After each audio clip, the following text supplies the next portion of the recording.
ভুয়া দন্ত চিকিৎসকৰে ভৰি পৰিছে বৰপেটা জিলা। এই বিস্ফোৰক অভিযোগ বৰপেটা জিলা ডেণ্টেল সাৰ্জন এছ'চিয়েশ্যনৰ। বৰপেটাৰ লগতে সমগ্ৰ ৰাজ্যতে ভুৱা দন্ত চিকিৎসক ভৰি পৰাৰ অভিযোগ। সংবাদমেল পাতি অভিযোগ উত্থাপন কৰা হৈছে। বৰপেটাৰ বিভিন্ন প্ৰান্তত ক্লিনিক খুলি চিকিৎসা ব্যৱসায় চলাই অহাৰ অভিযোগ ভুৱা দন্ত চিকিৎসকৰ বিৰুদ্ধে। ইয়াৰ পূৰ্বে 17 গৰাকীকৈ ভুৱা চিকিৎসকক ধৰা পেলোৱাৰ পিছত পুনৰ পোহৰলৈ আহিছে 9 গৰাকী ভুৱা চিকিৎসকৰ নাম। বৰপেটা ডেণ্টেল সাৰ্জন এছ'চিয়েশ্যনে প্ৰকাশ কৰিছে এই 9 গৰাকী ভুৱা দন্ত চিকিৎসকৰ তালিকা।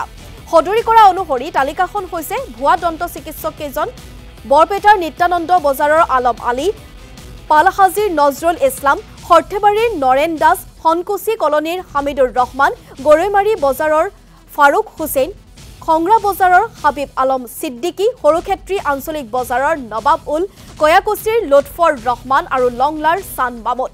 এই 9 গৰাকী ভুৱা চিকিৎসকে প্ৰশাসন আৰু স্বাস্থ্য বিভাগৰ সন্মুখতে অবৈধভাৱে ক্লিনিক খুলি দন্ত চিকিৎসা ব্যৱসায় চলাই অহাৰ অভিযোগ।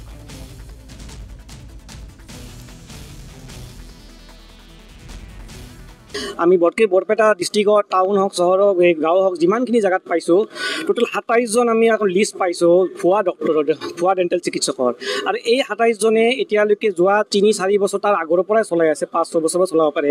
তেখেতসকলে ডেণ্টেল চিকিৎসাৰ নামত, দন্ত চিকিৎসাৰ নামত যিটো আভুৱা কৰি সাধাৰণ জনসাধাৰণক যিটো ময় মাতালি কৰি আছে, তাৰ এগেইনষ্টত আমি এখন লিষ্ট ওলাই পেলাই আজি DC ছাৰকো আমি এই লিষ্টখন দিছোঁ আৰু SP ছাৰকো দিয়া হ'ল আৰু জইণ্ট ডাইৰেক্টৰ ছাৰকো দিয়া গৈছে। আৰু জইণ্ট ডাইৰেক্টৰ ছাৰৰ পৰাও এখন অলৰেডি লিষ্ট নটিফিকেশ্যন ওলাইছে কি ইয়াৰ বিৰুদ্ধে এখন বিহিত ব্যৱস্থা লোৱা হ'ব। গতিকে প্ৰশাসনক আৰু জনসাধাৰণক আমি ইয়াৰ জৰিয়তে এটাই অনুৰোধ জনাইছোঁ যে এটলিষ্ট মানুহখিনিয়ে গৈ পেলাই এই যে 27জন যিখন আমি লিষ্ট প্ৰচাৰ কৰিছোঁ, আৰু আপোনালোকৰ সংবাদ মাধ্যমকো আমি অতি যথেষ্ট ধন্যবাদ জনাইছোঁ কি আমাৰ যোৱা 17 তাৰিখৰো প্ৰেছ মিটটো আপোনালোকে ধুনীয়াকৈ প্ৰচাৰ কৰিছিলে।